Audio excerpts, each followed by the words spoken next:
But I've got a question to spin it back. Right, here, let's talk about something positive now, Odoamne, because I'll tell you something, right? You know this storyline. From last year, one thing I was actually quite critical about Rogue, the squad, was actually just that my boy Vander eventually got kicked out. And I actually thought, like, what the fuck? Like, he seemed like, he had like a nice little niche he built for himself. And like always, he'd earned his way back up the rankings. He was in a good team again. And so I remember at first, when I saw Trimby last year, like, there was some games I could see that he's got mechanics, he's good. But, like, I always thought he was a little bit hit and miss with Hansard. This year, dude, he has looked amazing. What has happened to this player? It seems like he's flourished this split, and he's another player where he deserves all LEC, or one of the rankings at least. He's been great. Yeah.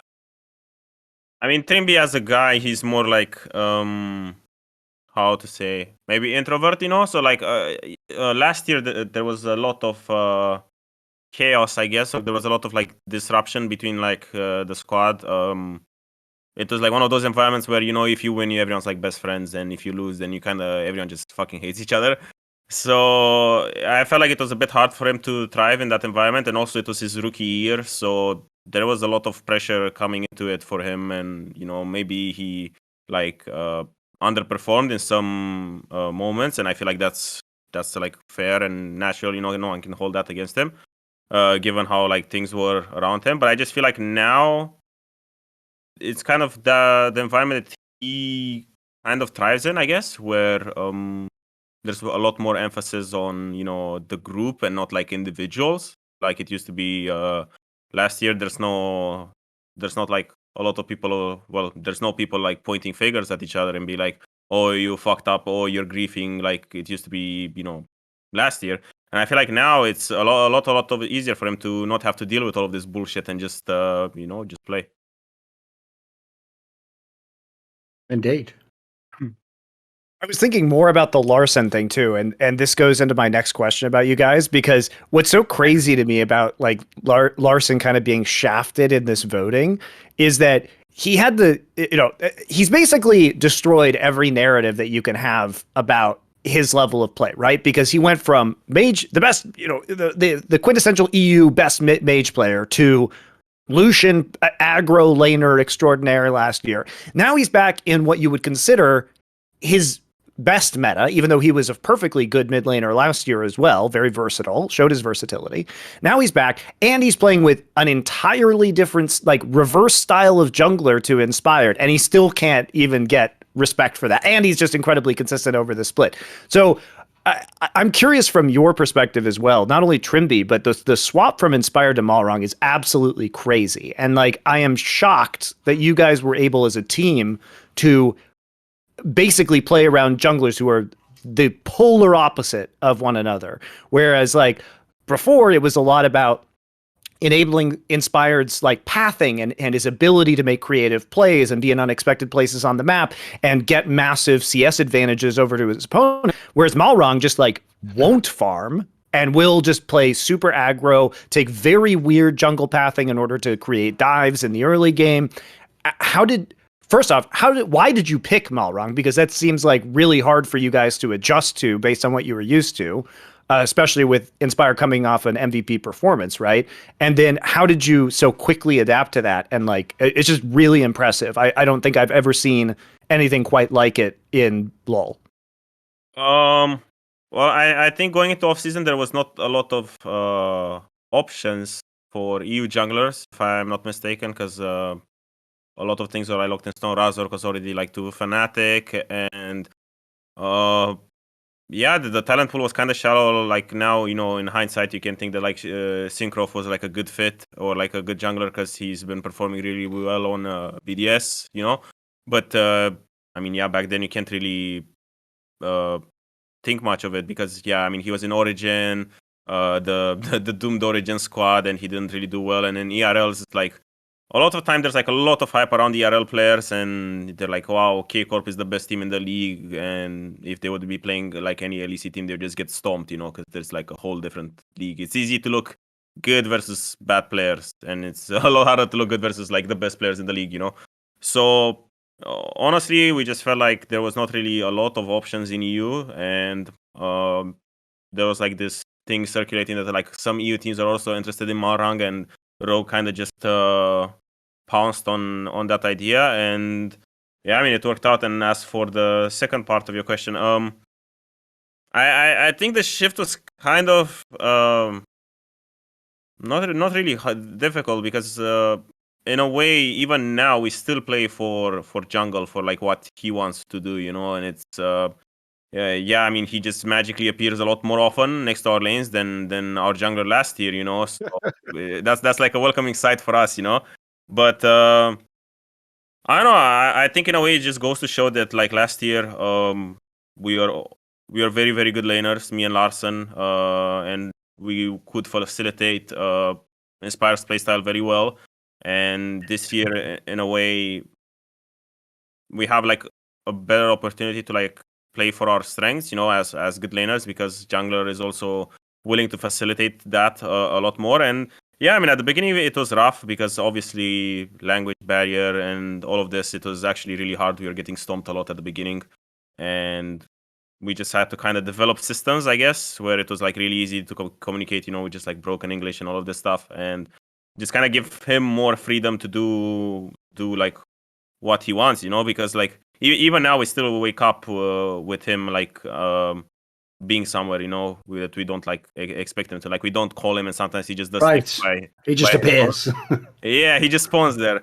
But I mean, for Larsen, definitely it's a lot easier because like right now when he said like he's very vocal with what he wants from Marang, and Marang always helps him and does what he needs to kind of like facilitate him to do well. While last year for Larsen was a lot harder because he would call and then he would have to wait for like specific timings where he could actually get this help, And now, yeah, I mean, I think he's a lot happier now, and he gets to showcase, his ability as a laner and as a mid laner with a jungler like Marang that can, pretty much just be his dog sometimes.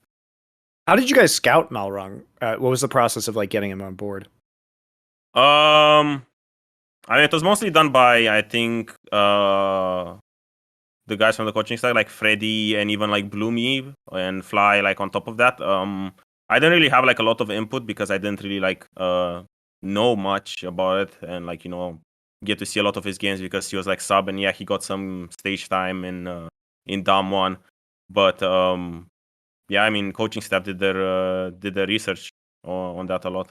When you saw in the off-season those two rosters that were made, where on paper Fnatic and Vitality, like they are potentially super teams. Like you look at these squads, and people would say like they should be the champions. They should both be in the finals, right? With your team, the perception was you've sold arguably the two best players. Inspired and Hansama are out. They're obviously very highly touted players. They even left the region, right? When you had the lineup you got now, so Malrang, yeah, maybe a bit more uncertain. Comp people sort of knew of, but obviously just hadn't gone that great at Vitality.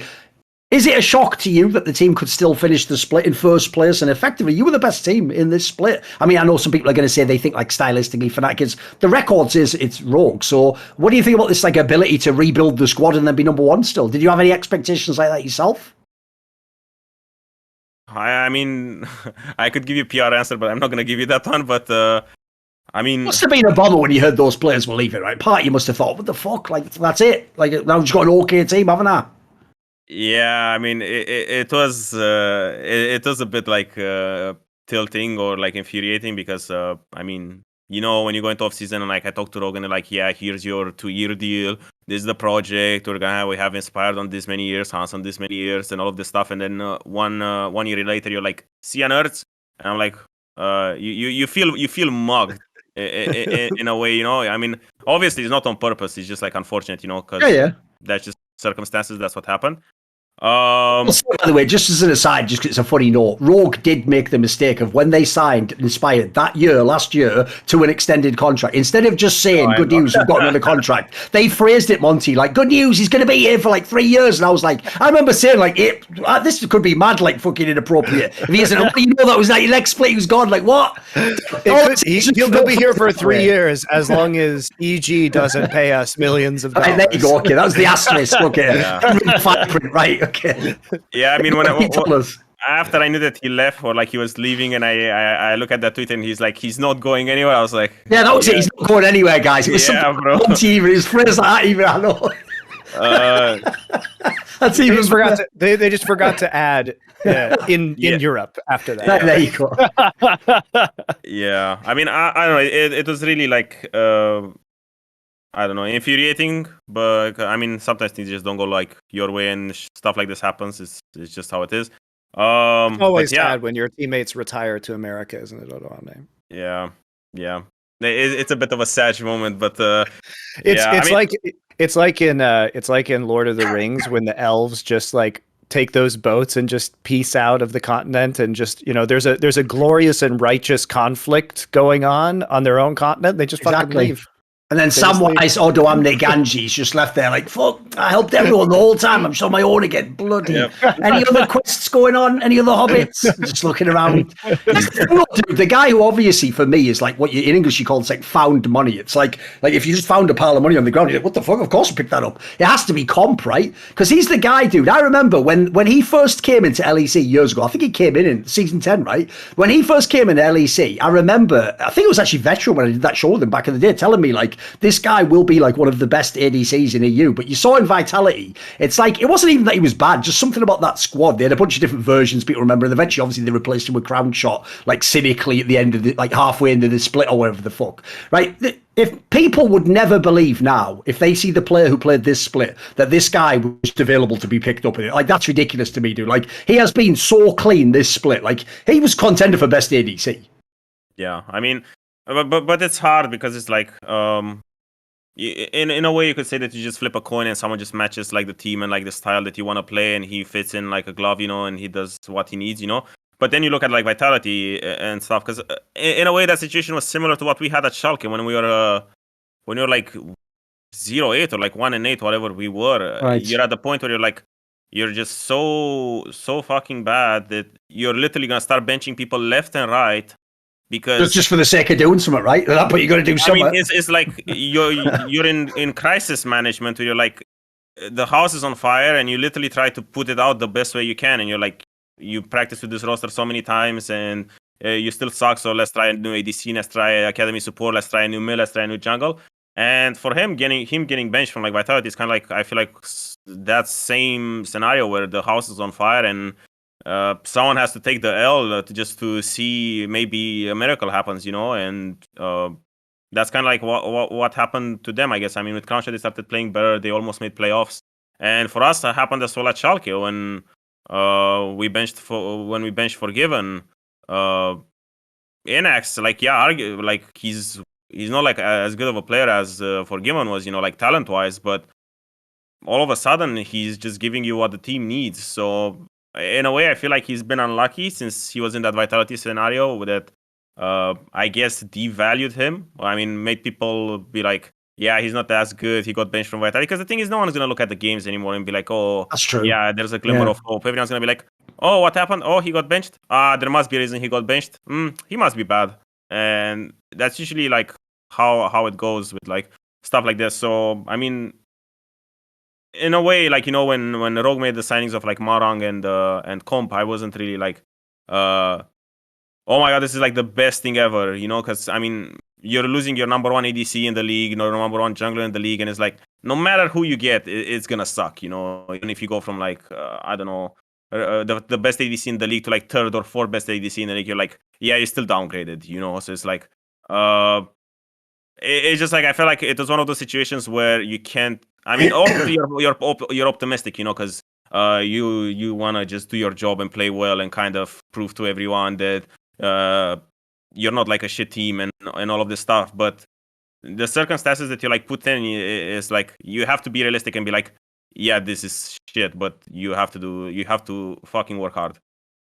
You know, Monty, Odoamne here is another victim of the cursed monkey paw. I know it's wrought a lot of havoc and damage across the esports scene. But basically, because I told him, you know, like my philosophy is different for competing, Monty. I actually believe you should just go for individual excellence, and that by default will have a knock-on effect that you will find success along the way because you try and be the best you can be, right? So the problem with that philosophy is the logic goes, if you just try and make the correct decisions, you will win games. Winning games will mean that you will be highly placed, and highly placed means you will eventually win the title. So what happened was, because I told Odoamne that's the way you become a great player, he went and all he wished for in his little kindly little Romanian heart is he just said, I just want to win the most games in the LEC for the next 2 years.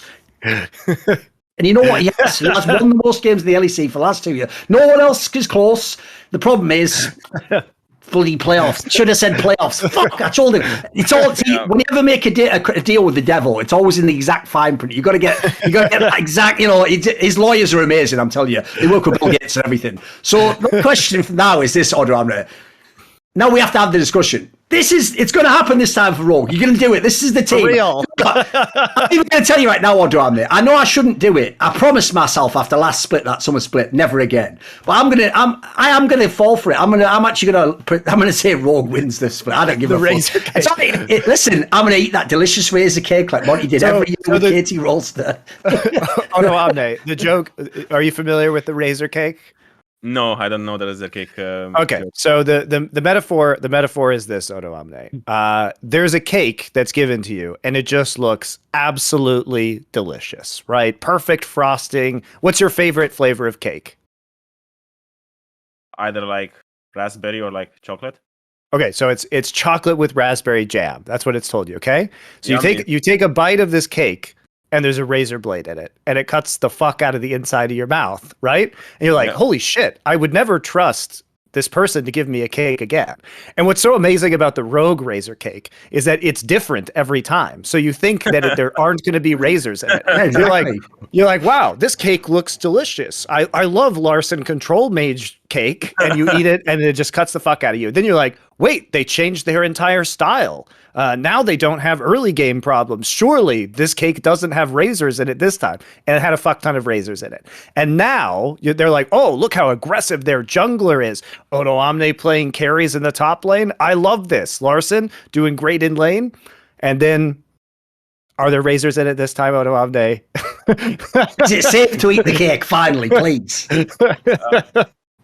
I mean, the thing is that no matter what I say here, there's someone's gonna find a way to put the fucking razor in there. True. Yeah. I mean, I feel like it's hard to say because I think I mean, I'm gonna pivot a bit, but I feel like there's obviously this like Rogue narrative that there's like it's choke time and all of this stuff in playoffs. But I feel like it's a bit more complex than that because every single time it happens is like what happens is like, I mean, a lot of teams go through like ups and downs during the season, and the fact that like a split is like 3 months long kind of like exemplifies that. You're good on one patch, then the patch changes in the middle of the split. You become bad, and then you become good, and then you become bad, and then it's like, oh, playoffs is here. Are you good on this patch or not? And sometimes, like for example, last year for us, it just happened that we are not the greatest on that patch, and then all of a sudden it's like, oh, well, they were good in the whole of regular season, and now playoffs is here, and they're bad, so they must choke, you know? But in reality, it's just a bad patch that we weren't really like good enough to adapt to, and it wasn't really like playing to our strengths. And you also say something like you ended up in one of those scenarios where like the specific scrim partners you had like led you down a different meta path, and you kind of got tricked as well, right? Yeah, that happened. I think it was last year with G2 because I feel like both us and G2 lost the first round, the first leg of like elimination bracket because we were playing like tank stop, and then the enemy side of the bracket was playing like Darius and all of this like tank killers and stuff, and then we were like, oh, looks like all of our picks for top are just all of a sudden useless. And we just need to whip something out of the bag or out of the hat really fast and just try to salvage it, you know? And that's why we like kind of came back in a way, like we still lost finals, and yeah, that sucks. But our performance after that loss was like a lot better just because, you know, you get to explore the different side of the bubble. And also, I think this happened with like, what was it, Immortal 17-1? They were like, really yeah. The classic Lucian top one, you mean? Yeah, they like that stuff worked for the whole season. It was really good, and all of a sudden, playoffs, there's a different patch, and all of the stuff on top is useless, so they're shit. And I feel like, I mean, when it happens multiple times, you can make an argument that, maybe it's choke, you know, but I never really felt like it was choke until now. It just felt like it was just like bad patch read and bad meta read, and, you know, it's just kind of like that's kind of just the nature of the season, you know. It's like, it doesn't matter what you do for like these 4 or 5 patches. All you need to do is be good on this patch, you know, because even now, when everyone's like so low on the Vitality hype train because they've disappointed and whatnot. But what if this patch is just good for them, and then all of a sudden they're just crushing everyone because just a good patch? Players they have, if they get the right patch, of course. Yeah, like for like the individual talent they have, it's like a good patch for them to all showcase their strengths, and all of a sudden they're the best team in the league, and it's like, that's just the nature of playoffs. And for us, it's like, it doesn't really matter how good you are in the regular season now, it's just how good you can read this one patch, because everything else is useless before. It doesn't matter like your history and whatnot. How flexible you can be on this patch. Want to see more cool, funny, interesting clips based on topics from my content? Well, subscribe to this channel then, or, be a pleb and don't.